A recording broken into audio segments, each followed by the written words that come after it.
துள்ளியது.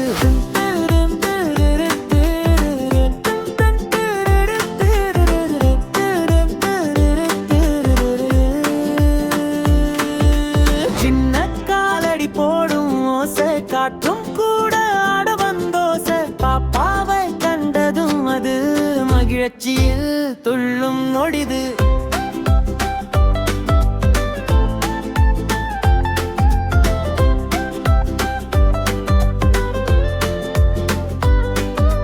நீ கூட துள்ளியோட வந்தாய், யானை பின்தொடரும் சின்ன நண்பன் தானா.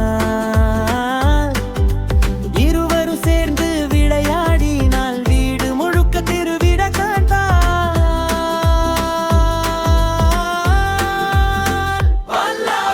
யானை குட்டி தும்பிக்கை தூக்கி பாப்பா